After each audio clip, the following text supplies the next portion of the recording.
So our lead this hour comes from the showcase game, the marquee game in the NBA. Brooklyn in the house against Los Angeles, the real team in LA, the people's team. Star versus star, the matchup here.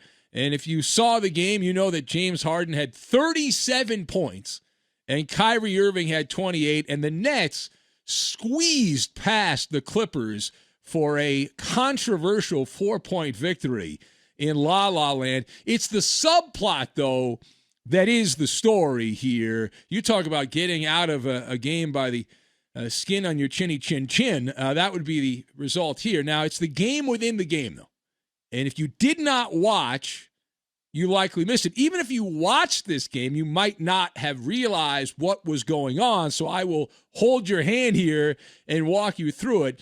The Nets had taken a 2-point lead after DeAndre Jordan, the ex-Clipper back in the Lob City era of the People's team. DeAndre Jordan tapped in, a little tip-in layup, not even a layup, he tipped the ball on the rebound after Uncle Drew missed. I guess it hit the side of the flat earth there for Uncle Drew on a step-back three-pointer. So DeAndre Jordan gave Brooklyn the lead, the 2-point lead there after DeAndre Jordan made that shot. So then the Clippers took over with 11 seconds to go. Kawhi Leonard with a Picasso-like drive to the basket for the game-tying layup or hammer dunk, but he gets tangled up with James Harden in one of the most egregious, one of the most outrageous calls we have seen this year in the NBA. The official, for reasons beyond belief, decided to call Kawhi Leonard for an offensive foul, handing the game to the Nets.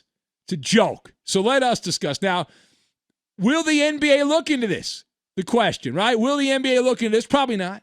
They'll give out some BS statement about it was the wrong call, et cetera, and they'll talk about all the missed calls. So my take, you've got the Three Stooges, game ball, and collision course. And we will combine all these together. Now, to lead off with, James Harden should not be getting the benefit of the doubt on a defensive play. What are you doing, right? Anybody who's impartial knows that that is not a call you make in that situation for several reasons, right? The main one, this is how the NBA has always done it. You let the players decide the outcome of the game, right? In any sport, right? That is the belief, not the officials, right? There is a contract, if you will, between those that play these sports that, you're not going to make those calls in the final. It's just understood. Everyone understands it. And there's contact on just about every single play in the sport of basketball. It's the way the sport is designed. Hello. That's how it's designed. And in the final seconds of a marquee matchup, you are only supposed to call fouls when it is clear and obvious. That was neither clear nor obvious. It was not. Bad job by the referees. The refs handed a tremendous break to one of the sloppiest defensive players in NBA history, James Harden, and kicked Kawhi Leonard, one of the classiest individuals in basketball, in the shins at the same time. At best, that was a borderline situation. James Harden, all right, launched himself backward. I thought I was watching a vaudeville comedy act.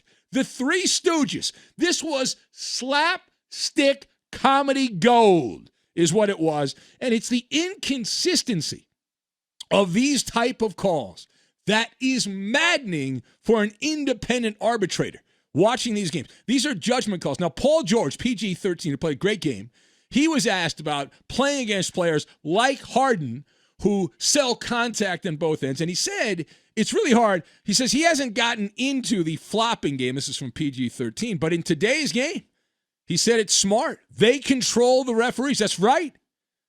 And PG-13 went on to say, he says they got the refs in their pockets. Kudos to the guys that are great at that part of the game. And this is an embarrassment.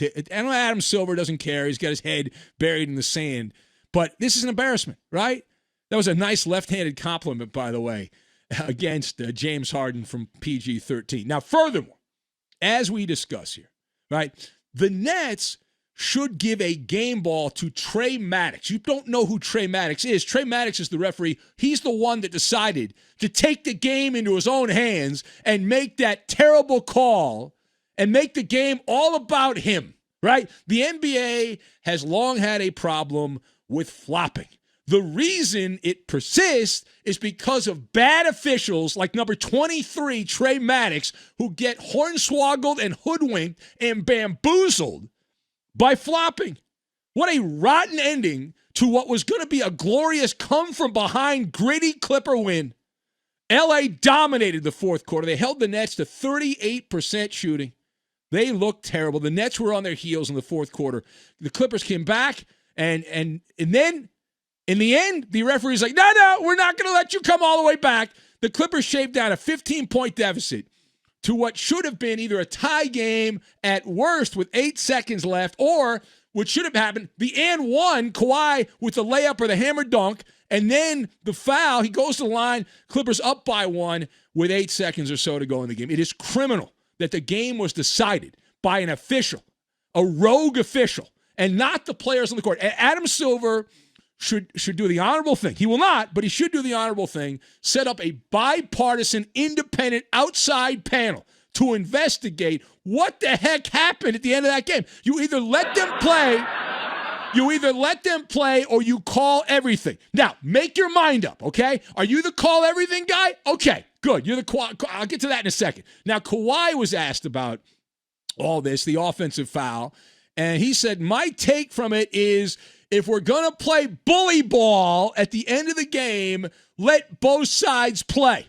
That was the quote from Kawhi Leonard, but they didn't call it, so good defense. That's a shot at the referee. That's as big a shot as Kawhi is going to take at the incompetent official. They didn't call it. It was a penalty. They didn't call it, so good defense.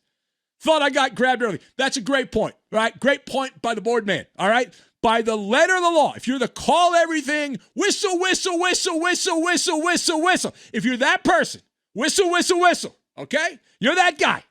I don't like you, but if you're whistle, whistle, whistle guy, then if you do the frame-by-frame breakdown, by the letter of the law, James Harden should have been whistled for a foul first, right? Frame by frame, sideline angle, clear and obvious. James Harden guilty of an arm bar. He tossed the arm bar on Kawhi, holding his left arm down before the push-off. This Trey Maddox and his co-conspirators, the other referees, decided to let that go. Let him play. But then Kawhi, blow the whistle, right? Blow. They look the other way on an arm bar. An arm bar by James Harden. It's bullcrap. It's bullcrap. It's disgusting. All right, now the last thing here. The big takeaway from the Clipper-Nets game is in big, bold, above the marquee writing, this is a preview of future attractions. You don't have to be a distant relative of Nostradamus like myself or a friend of Nostradamus to know the arithmetic here. Even a cheap gift shop souvenir crystal ball will tell you what is going to happen here. The smart money says it's the people's team and Brooklyn on a collision course for a summertime heavyweight matchup. East Coast, West Coast, the underdog upstart Clips versus the star power of Brooklyn. Make it happen. Now, there are subtle differences between these teams. It is like splitting hairs. And we have seen two matchups, each decided by 4 points. Each game coming down to the final seconds, and Brooklyn needing some assistance by the referees, some official meddling. It's worse than Russian meddling, what the referees did here, to help preserve a Brooklyn win. And all things are trending up for the Clippers. They just the other night beat the top team in the NBA all season, the Utah Jazz, in a convincing victory there, holding off Utah. PG-13 and Kawhi are now side by side. You look around the West, Clippers just beat Utah. Lakers are crumbling. They're reeling right now, embarrassed by a sub-500 Miami Heat team. Are you kidding me? My God, where have you gone, Anthony Davis? LeBron needs your help. He's drowning without you. He's drowning without you. And so, listen, the Clippers are in a good spot here. Future is bright. Now, meanwhile, the NBA media a bunch of smitten kittens for Brooklyn. They are the cool kids of the NBA, which means curse of high expectations. Curse of high expectations. Media praise, as Nick Saban famously said, is akin to rat poison. Rat poison. And the Clippers, well, they will have the blessing of low expectations, the uneducated basketball fan, the naive person, the rubes. Well, they always lose. The Clippers are never going to win because they haven't done this and that and the other thing. I love it. Oh, you are so stupid. And the Clippers will laugh at you as they push their way to the NBA Finals. And so just keep that all in mind. Keep that all in mind. A lot of moving parts here. Again, Brooklyn not good enough to beat the Clips without official meddling, which is akin to Russian meddling. It's a joke. We need a bipartisan investigation.